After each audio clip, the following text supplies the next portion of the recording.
Hello students, welcome back to Prepon. We are meeting after a few days.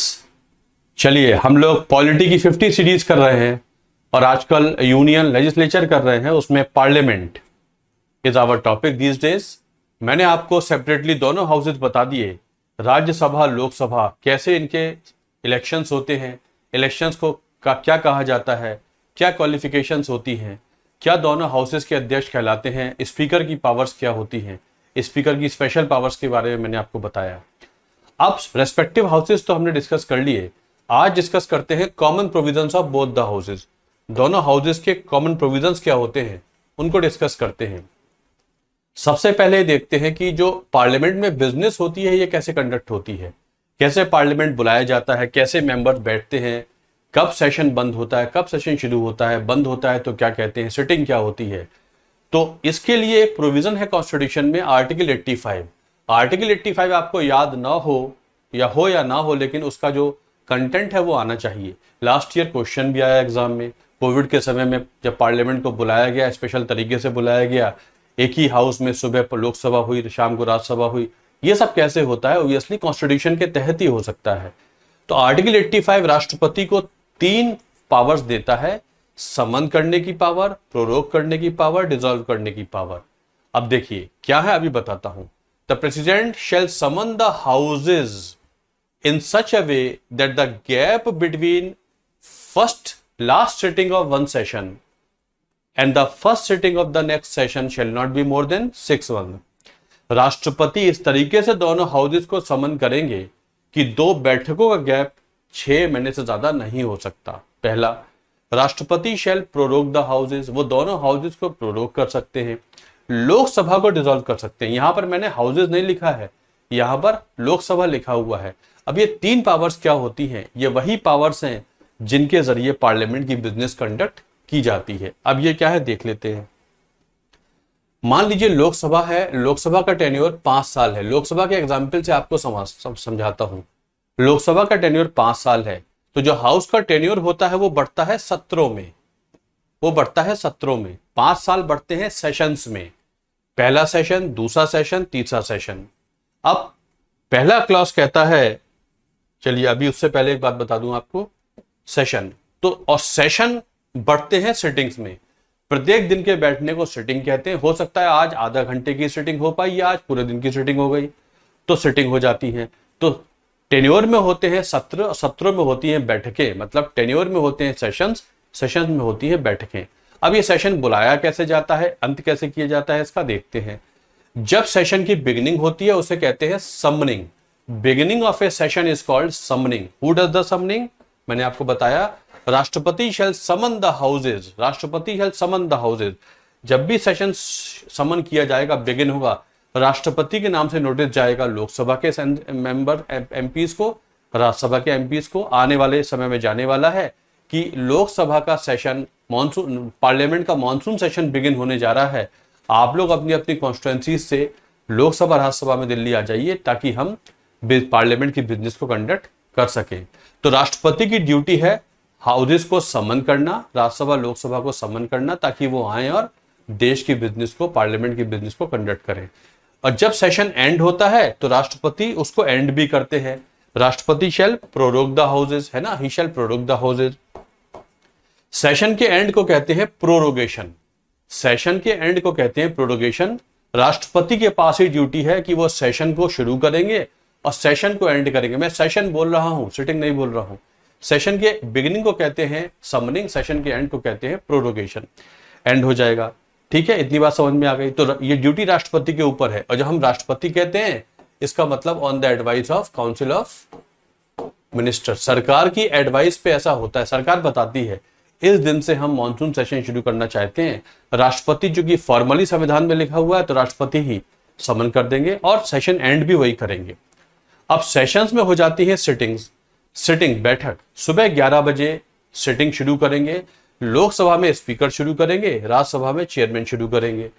जब भी ये अपने अपने चैम्बर्स में सिटिंग की शुरू करेंगे 11 बजे, तो ये चेक करेंगे कोरम. इन्हें कोरम कंडीशन चेक करानी होती है. कोरम कंडीशन का मतलब होता है, अभी कोरम कंडीशन क्या होती है, आर्टिकल 100 में, आर्टिकल 100 में लिखा हुआ है हाउस तब तक अपनी बिजनेस कंडक्ट नहीं कर सकता जब तक वहां पर 10% मेंबर्स मौजूद नहीं होंगे। लोकसभा की टोटल स्ट्रेंथ 543 है, मतलब 54 मेंबर जब तक हाउस में नहीं होंगे तब तक लोकसभा कार्रवाई शुरू नहीं कर सकता। स्पीकर चेक कराएंगे, बोलेंगे जो सेक्रेटेरिएट है लोकसभा का, चेक करिए कोरम इज प्रेजेंट और नॉट। अगर कोरम प्रेजेंट नहीं है तो स्पीकर चेयर नहीं लेंगे, और जब तक स्पीकर चेयर नहीं ग्रहण करेंगे तब तक सिटिंग मानी नहीं जाएगी। उधर राज्यसभा में चेयरमैन का काम है, वो कोरम चेक करा लेंगे, मतलब 10% तो मेंबर जरूर मौजूद हों ताकि पार्लियामेंट का काम शुरू कराया जा सके।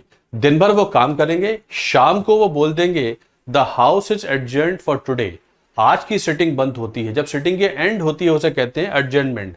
आज की कार्रवाई स्थगित की जाती है और फिर स्पीकर बोलेंगे कल फिर 11 बजे हम उपस्थित होंगे। इस तरीके से सुबह की सिटिंग शुरू करेंगे स्पीकर लोकसभा में, राज्यसभा में चेयरमैन शुरू करेंगे, शाम को वो बोल देंगे house is adjourned for today, अब हम कल मिलेंगे सुबह 11 बजे। इस तरीके से सिटिंग होती रहेगी, सेशन चलता रहेगा। एक दिन ऐसा आता है स्पीकर बोल देंगे this is adjournment sine die, this is adjournment sine die. इसका मतलब होता है, एडजर्नमेंट साइने डाई का मतलब होता है कि आज स्पीकर ने बोल दिया हाउस के बिहाफ पे कि ये लोकसभा अनिश्चितकालीन स्थगित की जाती है। इसका मतलब जब वो अगली सिटिंग का टाइम ना बताएं, जब स्पीकर या चेयरमैन अगली सिटिंग का टाइम ना बताएं तो उसे बोलते, इसका मतलब है हाउस ने मन बना लिया है कि वो कल सिटिंग करने वाला नहीं है। मतलब उनका इंटेंशन है कि अब राष्ट्रपति प्रोरोगेशन ऑर्डर साइन कर दे, इशू कर दे। मतलब उन्होंने इंडिकेशन दे दिया, जब स्पीकर बोल देंगे ये लोकसभा अनिश्चितकालीन स्थगित होती है, इसका मतलब राष्ट्रपति को पता लग गया है कि अब सेशन बंद करने का समय आ गया है। तो मेंबर्स ऑफ पार्लियामेंट मतलब हाउस सिटिंग चला सकता है, सिटिंग को एंड कर सकता है, वो सेशन को एंड नहीं कर सकता। ज्यादा ये कह सकता है this is adjournment sine die. इसका मतलब राष्ट्रपति फॉर्मली सेशन को एंड कर देंगे, अगले ही दिन आ जाएगा प्रोरोगेशन ऑर्डर। इसका मतलब ये मॉनसून सेशन खत्म हो गया, बजट सेशन खत्म हो गया। जब तक प्रोरोगेशन ऑर्डर नहीं आएगा तब तक सेशन बंद नहीं होगा, भले ही सिटिंग बंद हो गई हो, एमपीज ने बैठना बंद कर दिया हो। इस तरीके से चला करता है, इस तरीके से हो जाता है। तो end of A sitting is called adjournment, end of A session is called prorogation. ये बात समझ में आ गई। Beginning of A session is called summoning. अब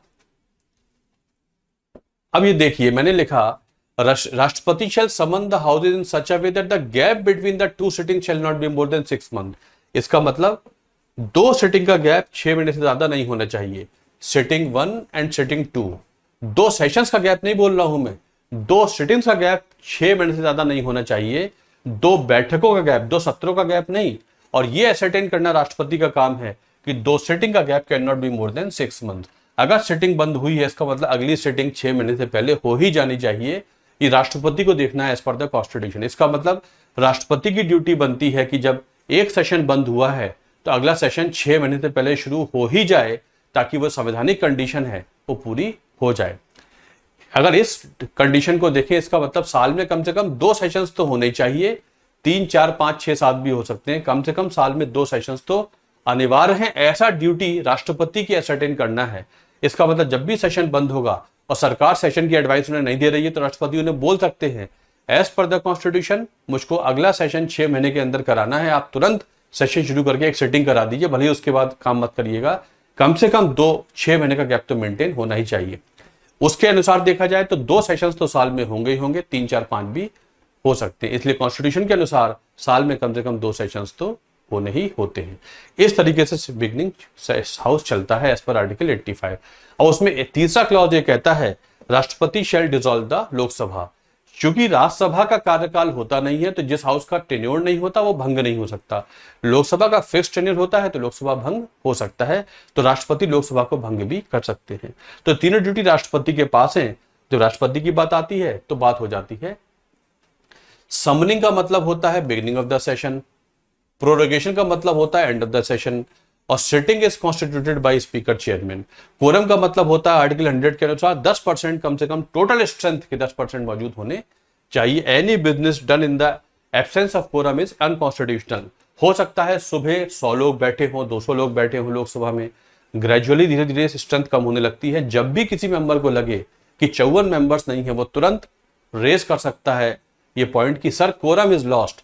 अगर स्पीकर की संज्ञान में आ गया है कि कोरम लॉस्ट हो गया, उसके एक क्षण आगे भी वो हाउस को नहीं चला सकते हैं। Any business done in the absence of quorum is unconstitutional. उनको कोरम मौजूद कराना ही पड़ेगा। जब तक कोरम नहीं होगा स्पीकर चेयर नहीं लेंगे, जब तक स्पीकर चेयर नहीं लेंगे तब तक हाउस की सिटिंग होती हुई मानी नहीं जाएगी।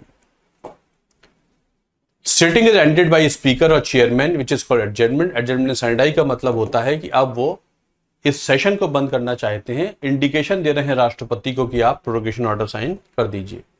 लोकसभा का डिसोल्यूशन। लोकसभा का डिसोल्यूशन दो तरीके से हो सकता है। पहला तो ऑटोमेटिक है। ऑटोमेटिक का मतलब है 5 साल के लिए बनी थी, 5 साल पूरे हुए, अब अगले चुनाव करा दी जाएंगे अगले 5 साल के लिए।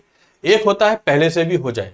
मान लीजिए कोई सरकार महाराष्ट्र असेंबली में काम कर रही है, एक सरकार गिर गई, एक सरकार के पास बहुमत लॉस्ट हो गया। अब दूसरी सरकार, जो दूसरी बीजेपी का ग्रुप है और जो दूसरा शिवसेना का ग्रुप है, मान लीजिए ये एक नहीं हो पाते हैं। ये सरकार को गिराने के लिए एक हो गए थे लेकिन सरकार को चलाने के लिए एक नहीं हो पाते। ऐसे में मान लीजिए अगर ये एक नहीं हो पाते, ऐसे में महाराष्ट्र के गवर्नर के पास कोई ऑप्शन नहीं है, वो विधानसभा को भंग कर देंगे। ऐसे ही लोकसभा में हो सकता है। अगर लोकसभा में सरकार के पास बहुमत नहीं बचा, उसके पास टोटल स्ट्रेंथ के आधे से एक ज्यादा नहीं है, पूर्ण बहुमत नहीं है, इसका मतलब वो हाउस सरकार नहीं चल सकती है, सरकार को इस्तीफा देना पड़ेगा। अब जब भी ऐसा होता है कि किसी सरकार के खिलाफ अविश्वास प्रस्ताव पास हो जाता है, ऐसे में उसको क्या करना है? ऐसे में राष्ट्रपति के पास तुरंत एक्सेप्शनल पावर आ जाती है। ऐसे में राष्ट्रपति इमरजेंसी लैंप कहलाते हैं। मतलब वैसे तो वो पावरलेस है, उनके पास ज्यादा पावर नहीं है, लेकिन जब power is off then he becomes the emergency lamp, he supplies the power. तब उनके पास बहुत एक्टिव हो जाते हैं। अब वो देखते हैं कि सरकार के पास बहुमत है नहीं, अपोजिशन ग्रुप सरकार बनाना नहीं चाहता, उसके पास भी बहुमत नहीं है। ऐसे में उनके ऊपर है, वो तुरंत लोकसभा को भंग कर देंगे। इलेक्शन कमीशन को बोलेंगे नई लोकसभा कॉन्स्टिट्यूट कराइए।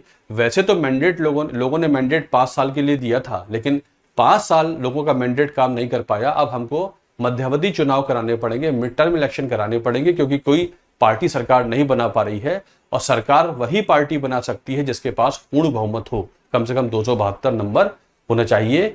अपोजिशन सरकार गिराने के लिए एक हुआ था, सरकार चलाने के लिए एक नहीं है। इलेक्शन कमीशन को बोलेंगे 6 महीने के अंदर आप मुझे इलेक्शन करा के नई लोकसभा दीजिए, ताकि मैं एक सिटिंग करा दूं, क्योंकि गैप 6 महीने से ज्यादा नहीं होना चाहिए। तो मैं इस पॉइंट का बताने का मतलब यह है, अगर सरकार गिर जाए तो क्या लोकसभा के इलेक्शन हो ही जाएंगे? जरूरी नहीं है। ऐसे में राष्ट्रपति और राज्य में गवर्नर बड़े एक्टिव हो जाते हैं। उनको तो संविधान के एक हिडन मैंडेट के साथ काम करना पड़ता है। संविधान का अनस्पोकन मैंडेट यह है कि कम से कम विधानसभा लोकसभा 5 साल चलने ही चाहिए। लोकसभा लोगों ने मैंडेट 5 साल के लिए दिया है। जब बहुत ही प्रॉब्लम हो जाती है तभी वो मध्यावधि चुनाव के लिए बोलते हैं। अदरवाइज उनकी पूरी ड्यूटी है कि वो एक स्टेबल गवर्नमेंट देश को दें या राज्य को दें। स्टेबल गवर्नमेंट का मतलब है जो 5 साल या 2.5 साल या 3 साल चल सके, अगर सरकार बीच में गिर गई है। जब लगता है संभव नहीं हो पा रहा है तभी वो भंग करने की बात करते हैं, अदरवाइज नहीं करते हैं। यहां पॉइंट यह है कि अगर सरकार गिर जाए तो क्या लोकसभा भंग हो ही जाएगी, विधानसभा भंग हो ही जाएगी? तो आप बोलेंगे जरूरी नहीं है। अगर दूसरा ग्रुप या पार्टी या कोलिशन गवर्नमेंट बना लेती है तो वो बचे हुए समय के लिए सरकार चला लेगी। जब 5 साल पूरे होंगे तो वो उस सरकार के नहीं, उस हाउस के 5 साल पूरे होंगे तो सरकार भी खत्म हो जाएगी। तो नो कॉन्फिडेंस मोशन पास होने का मतलब जरूरी नहीं है कि सरकार लोकसभा भंग हो ही जाए, हो भी सकती है, नहीं भी हो सकती है।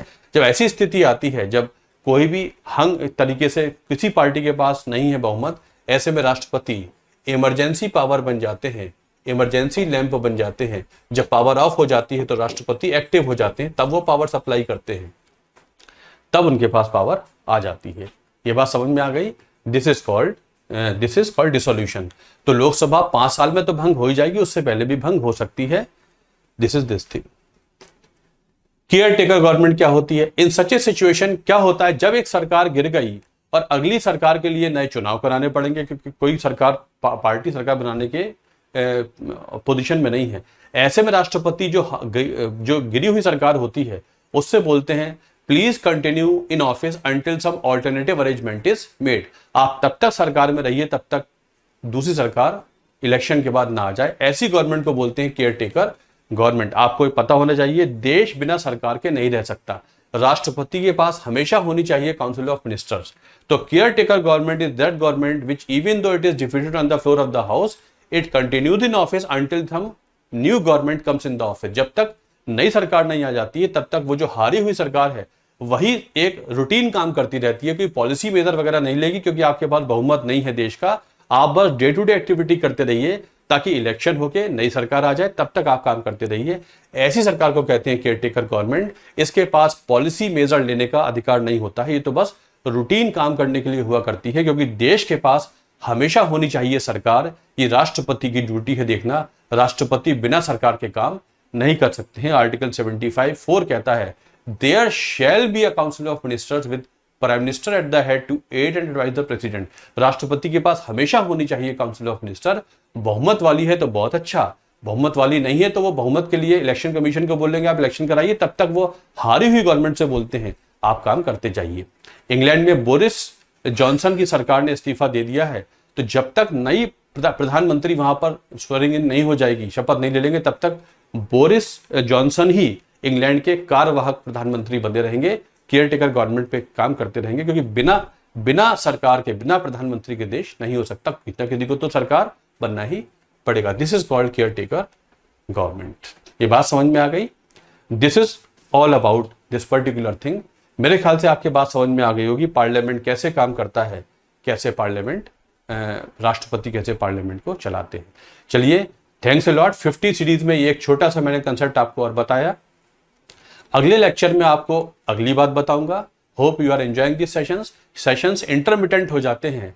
आई am otherwise busy also. Sessions लगातार, हाँ, ये जो सेशंस हम लोग कर रहे हैं, वीडियो सेशंस कर रहे हैं, ये लगातार नहीं हो पाते हैं। जल्दी ही इनको मैं लगातार कर दूंगा। अभी मेरी अदरवाइज क्लासेस रहती हैं, इसलिए ये सेशंस में लगातार नहीं कर पा रहा हूँ। ऑफलाइन क्लासेस में मुझे जाना पड़ जाता है, इसलिए थोड़ी सी प्रॉब्लम हो जाती है। जल्दी ही मैं इसको रेगुलराइज कर दूंगा। चलिए, thanks a lot for watching this video. Thank you.